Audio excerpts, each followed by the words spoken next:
Looks like growing tensions between China and the U.S. are now being demonstrated through new military weapons. China is showing off their power, and RT Sara Montes de Oca joins me now. Amazing timing for the Chinese to start flexing their muscles. Sarah? Scotty, it's very good timing for them. The growing trade war is already affecting both the United States and China. And while it looked like China's biggest air show was grappling slowing growth amid the U.S. trade war, this did not stop China from showing off some of its latest weapons. Now, this comes at a time where tensions between the two largest economies are extremely high, and it doesn't seem like they'll be backing down either. So the Chinese air show, part of it air show and part of it arms expo, allows China to show their newest weapons developed by Chinese contractors. All new sorts of tech, including a stealth combat drone, is undergoing development, which could one day be for sale to other countries. Now, China's drone sales have soared to the Middle East, given their lower prices and without political conditions compared to American drones. During the air show, China Aerospace Science and Industry Corporation presented a new type of anti-ship ballistic missile. Codenamed CM-401, the weapon system can be launched by either land or sea and is intended for rapid and precision strikes against medium-sized ships, naval task force, and offshore facilities. It has the potential to destroy a vessel with just one hit. And because of its hypersonic velocity, it makes it almost impossible to intercept. Now, this could perhaps raise tensions even higher that already exist between China's military and the U.S. Navy.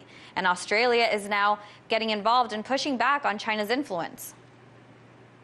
Australia's Prime Minister, Scott Morrison, pledges to spend $1.45 billion on foreign policy. Now, this is to counter China's perceived influence in the region. Australia's national security and that of the Pacific, they're intertwined. As the 2017 Foreign Policy White Paper made clear when it was identified the Pacific as one of Australia's highest foreign policy priorities. Now, my government, the government that I have the privilege to lead, is returning the Pacific to where it should be, front and centre of Australia's strategic outlook. Morrison went on to say that this is also their region, their patch, and their home.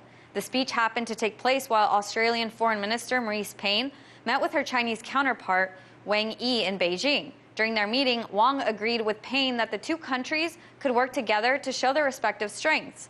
We are not rivals, and we can absolutely become cooperation partners. Payne later acknowledged that there would be differences, but that their focus is on handling those differences respectfully.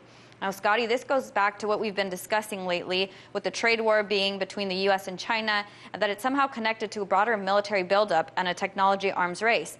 But right now, it's only rhetoric, and China's President Xi Jinping recently paid a visit to its military region, saying that he wants to prepare in case of any emergency. And former commander of the U.S. Army, retired Lieutenant General Ben Hodges, also says that a war between the U.S. and China in 15 years is very much likely. Sarah, I find it very curious, and all of the signage behind you, the pictures you showed from this display, as big as the Chinese logos were also everything in English. So it's obvious they weren't just wanting their own to see this. They wanted to send a message to everyone else, too. That's right, Scotty. So it wasn't just for the Chinese. This was a presentation for the Western world, especially for the U.S. Well, let's see if they got their attention. Thanks for following this for us, Sarah. Hey YouTube, thanks for checking out our channel. We hope you enjoyed the video.